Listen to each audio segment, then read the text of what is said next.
Escucha esto todos los días. La verdad acerca de la ley de atracción. Dr. Wayne Dyer. Me parece que siempre he sabido que te transformas en lo que piensas. Creo que vine al mundo sabiendo que eso es lo que ocurre, ya sea que lo quieras o no. La verdad es que fui muy bendecido. Viví en un orfanato hasta que tenía casi 10 años, en una serie de hogares de acogida con mi hermano mayor. Él se enfermaba bastante, era muy anémico, y yo solía tener que ayudarlo, siendo pequeño de 4, 5 o 6 años. Él era 16 meses mayor que yo. Puedo recordar que vivía en Mount Clemens, en Michigan, con la señora Scarf. Ella tenía muchos niños que iban y venían. Yo estaba en un hogar de acogida debido a las circunstancias en esos tiempos. Mi padre había abandonado a su familia, y yo nací en una época de depresión económica. En esos días no había programas de bienestar social, así que las personas tenían que ayudarse unas a otras. Mi madre trabajaba vendiendo dulces en el este de Detroit y ganaba $17 a la semana, por lo que no tenía dinero para mantener a sus hijos. En esos tiempos, siempre que llegaba un niño nuevo al hogar de acogida, le decían: «Busca a Wayne». Yo estaba usualmente en la parte de atrás trabajando en el huerto. Eso no era penoso o difícil para mí, al contrario, pienso que era una gran bendición en mi vida. Un día vino una niña llamada Marta, básicamente por las mismas razones por las que nosotros estábamos allí. Cuando ella vino a buscarme, comencé a hablar con ella, que estaba llorando, muy molesta y triste. Yo trataba de convencerla de que no tenía que estar triste. Recuerdo que le decía: «Este lugar es genial, no hay padres aquí, puedes hacer más o menos lo que quieras, tienes mucha libertad, y lo vamos a pasar muy bien». Yo asistía a una escuela pública que en lugar de nombre tenía un número. Un día en el patio de recreo todos los niños estaban molestos y cuando les pregunté qué era lo que pasaba, dijeron que la maestra había dicho que este era el peor curso que jamás había tenido y que ella estaba muy enfadada y dolida. Yo les dije: «Bueno, pero ¿por qué dejan que las opiniones de ella los afecten?». Puedo recordar que hablaba con la gente acerca de que todo lo que hay que hacer es cambiar la forma en la que piensas. Y así, de una experiencia miserable o muy dura, puedes pasar a una situación en la que eres capaz de hacer lo que quieras hacer. Mi madre pudo reunir de nuevo a nuestra familia, cuando yo tenía casi 10 años. Ella me contaba cómo era yo cuando era un bebé. Era la clase de niño que podía hacer reír a todos los demás en cualquier circunstancia. En una oportunidad, antes de que nos llevaran al orfanato, estábamos esperando un autobús en Detroit. Un carro que pasó nos cubrió de aguanieve sucia de pies a cabeza. Todos estaban muy molestos porque quedamos con la ropa mojada y sucia. Pero ella recordaba que yo salté y dije: «¿No es esto grandioso? Es maravilloso poder estar así». Siempre encontraba la forma de convertir cualquier evento en algo positivo. Siempre tuve la habilidad de poder hacerlo. No puedo recordar de una sola vez en mi vida en que yo no supiera que si realmente trabajaba en cómo pienso, las cosas no tenían por qué ir mal. Como he dicho muchas veces, yo era el niño más adinerado del orfanato. Había 2 palas para nieve en la casa. Solo una de ellas estaba en buenas condiciones.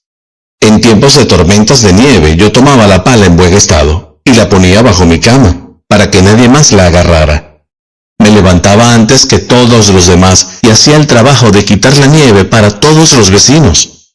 Luego tocaba a sus puertas y les decía que había quitado la nieve de su camino de entrada. Algunos me daban las gracias y otros me daban una moneda de 10 centavos, que no parece mucho, pero se acumulaba. Descubrir que las botellas de refresco costaban 2 centavos cada una fue una de las grandes revelaciones en mi vida. Buscaba botellas en todas partes. Siempre era fácil hacer cosas para mejorar mi situación. Los otros niños nunca tenían dinero y se quejaban de no tener abundancia o de no poder comprar por sí mismos algún dulce o un refresco. Ellos no podían encontrar la manera de cambiar eso. A mí, en cambio, me parecía muy sencillo. Todo lo que tenías que hacer era mirar a tu alrededor y ver las oportunidades. Esto no tiene nada que ver con el hecho de que a ti se te presenten o no oportunidades. Siempre hay oportunidades. Yo tengo 67 años y jamás he estado desempleado. Ni siquiera puedo abordar el concepto del desempleo. Siempre he tenido trabajos. No es que yo haya vivido siempre bajo economías florecientes. En los últimos 50 años he vivido en tiempos de duras crisis económicas. Es simplemente que nunca he sabido cómo pensar de otra manera. Con esto quiero decir que si cambias la forma en que piensas acerca de las cosas, puedes crear lo que sea que quieras para ti en tu vida. Es un simple saber. Me he ganado la vida hablando de esto y he escrito muchos libros sobre el tema. Pero además, siempre he vivido de acuerdo a esas ideas. Las he practicado toda mi vida y todavía lo hago. La disposición a contemplar. El autor escocés Thomas Troward, quien dio algunas conferencias sobre ciencias mentales en los primeros años del siglo XX, dijo: la ley de flotación no se descubrió contemplando el hundimiento de las cosas. Antes del siglo XV, todos los barcos se fabricaban con madera, no porque no existieran el hierro y el acero, sino porque se tenía la creencia de que la madera flotaba. Así que tenías que hacer los barcos con materiales que flotaban. Luego, alguien señaló que lo que determina que algo flote no tiene nada que ver con el material con el que está hecho el objeto, sino con la cantidad de agua que se dispersa a su alrededor. Yo pienso en esto todo el tiempo, porque es en la contemplación de lo que deseas, donde creas lo que quieres que ocurra para ti. Todo está a tu disposición a contemplar, y en nada más, de acuerdo con Troward y las ciencias mentales. De igual forma, cuando pienso en los hermanos Wright, que vivieron hace unos 100 años, lo que concluyo es que la ley de la navegación aérea no se descubrió contemplando la permanencia de las cosas en el suelo. Yo, en mis limitados conocimientos de vuelo, probablemente habría contemplado las cosas quedándose en el suelo. Pero estas dos personas contemplaron la idea de que si pones en marcha un objeto con la suficiente velocidad, el diseño correcto y la adecuada presión desde abajo, ese objeto se va a elevar. Alguien tuvo que contemplar esa idea. Por otra parte, todos los que contemplaron que volar no era posible, contribuían a que no se pudiera volar, porque no se había descubierto ninguna nueva ley. Esto es similar al hecho de que la electricidad fue descubierta por Thomas Edison. La posibilidad de generar electricidad siempre existió, pero alguien tuvo que contemplar esa posibilidad para que se materializara. En tu vida personal, esto equivale a tu disposición a contemplarte a ti mismo como una persona capaz de atraer a tu vida lo que quieres, de tener el tipo de relaciones que deseas, de poder vivir en abundancia, donde antes existieron las carencias. Lo único que tienes que hacer es iniciar el proceso, y para ello debes estar dispuesto a considerar que en tu vida ya existe todo eso que quieres alcanzar. A lo largo de toda mi vida, siempre he podido contemplarme a mí mismo como una persona competente para hacer cosas que la mayoría de la gente no podía hacer, y te puedo dar un buen ejemplo de esto. Cuando mi madre nos reunió a todos de nuevo, vivíamos al este de Detroit, y teníamos un televisor nuevo. Era un televisor en blanco y negro, con una pantalla pequeña, y para nosotros era una posesión muy especial. Había un programa de televisión llamado Tonight Show, cuyo presentador era Steve Allen. Yo tenía entre 11 y 13 años, y todas las noches me quedaba levantado hasta tarde para ver ese programa, pese a que tenía que ir temprano a la escuela. Al día siguiente, les contaba a mi madre y a mis hermanos lo que yo diría y cómo reaccionaría cuando hiciera el Tonight Show, que no era lo mismo que habían dicho o hecho los participantes en el programa la noche anterior. Ellos pensaban que yo estaba chiflado, porque me creía que era parte del programa. Yo me iba a mi cuarto y me veía a mí mismo haciendo el Tonight Show. Unos 30 años más tarde, cuando había escrito el libro Tus Zonas Erróneas, tuve la oportunidad de estar en el programa 37 veces a lo largo de un periodo de 3 o 4 años, con diferentes presentadores. El primer invitado del primer programa que hice era Steve Allen, a quien yo había admirado mucho, y fue como si algo hiciera clic en mí, porque de niño yo había contemplado esa situación. Yo tenía la certeza de que sucedería, y no fue que yo a mis 11 años hiciera algo deliberado, que hubiera determinado que iba a estar en programas de televisión algún día. Fue simplemente que tuve la disposición de contemplarme a mí mismo en esa clase de lugares. Yo pienso que el poder de la contemplación es algo que la mayoría de la gente todavía no aprovecha, y cuando lo hagan, no habrá ningún límite a lo que puedan atraer a sus vidas. Si te mantienes completamente concentrado en aquello que sabes que vas a manifestar y a atraer, eso aparecerá en tu vida. No va a pasar en tu propio tiempo, ocurrirá en el tiempo divino, pero se manifestará y atraerá lo que has contemplado. Yo nunca me sorprendo por las cosas en las que pongo mi atención y que son luego atraídas a mi vida. Simplemente conozco esa ley de atracción y estoy completamente seguro de que funciona, de eso no tengo duda alguna. Siento que incluso antes de mi llegada a este mundo, cuando estaba en el mundo del espíritu, tuve una conversación con Dios y Él me dijo, ¿qué te gustaría hacer en esta vida?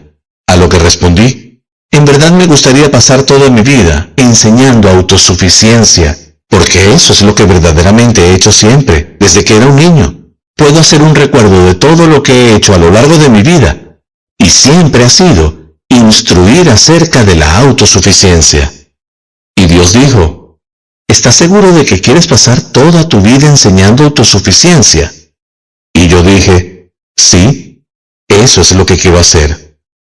Y Él dijo, bueno, entonces, ¿te hará bien ir a un orfanato?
Bên kia lại khiến đôi mắt của em thêm sầu. Vì sao em đi không để lại lý trí, chẳng để lại anh khi nước mắt còn rơi. Vì sao em đã vội quên đi bao câu hứa mình còn cho nhau, quên đi bao nỗi đau mình dành. Vì sao em đã vội quên đi những lời hứa ngày nào, vì dòng nước mắt em đã vội rơi không thể mãi anh như nên vào điên rồi, anh như say đôi mắt môi, còn muốn em bên cạnh như ở phố xa rồi. Anh chỉ muốn em cạnh đấy thôi, không muốn em ở bên đời, chỉ muốn em anh bên người. Người đã gỡ bước đi xa trong cơn mưa chiều vội vã, người đã bước quên anh khi cơn mưa qua gần vội vã. Em đã quên rồi mai sau đây mà về, chẳng còn lại gì những người bao nước mắt rơi. Em khiến con tim như trôi bay trong chiều thu đầy nắng, em khiến con tim như tan vỡ trong chiều thu mát màng. Vì còn nhiều lắm những ngỡ màng, nhiều lắm những nỗi vội vàng, nhiều lắm những cơn mưa em mưa ta bây giờ đơn vang. Không mơ không mai đứng sang đêm mai em còn thơ đôi hôm mai anh còn người ta xưa ta chúng còn giữ nhau, chẳng để giữ lấy em khi cơn mưa về đến. Và chẳng cần nhau khi anh với em cùng một đêm trôi, em ơi ta còn gì nữa đâu bằng cơn mưa ngày hôm qua, ta còn lại gì nữa đâu khi em. Cause I don't give a fuck what you say. Yeah, I'ma do shit my way. So you can go kick rocks, I'ma stack bricks up, build what I want to make. Yo, I got a lot of shit to say, so I'ma do this every day. I'll be writing things until I'm fucking buried in my grave. 6 feet deep under, but my body won't decay. Cause my messages are timeless, so they'll put them on display. Oh yeah, I rap with a certainty, I have a sense of urgency. A message for eternity, for everyone internally. I had some people burning me, but now they fucking learn to see I ain't the one to fuck with. Now they looking nervously, and I don't really care what you think of me respectfully. You can kick rocks if you think you're fucking better, see. I will outwork you, turn you to an enemy. Hurt you so bad that you're gonna need some therapy. I got the motherfucking recipe, I've been cooking up hits, I'ma leave a legacy. You'll be looking small when you're standing right next to me. I'm 5'10", bitch, but I'm 10 feet next to me. I don't give a fuck what you say. Yeah, I'ma do shit my way. So you can go kick rocks, I'ma stack bricks up, build what I want to make. Cause I don't give a fuck what you say. Yeah, I'ma do shit my way. So you can go kick rocks, I'ma stack bricks up, build what I want to make. Yeah, I'ma do it my way.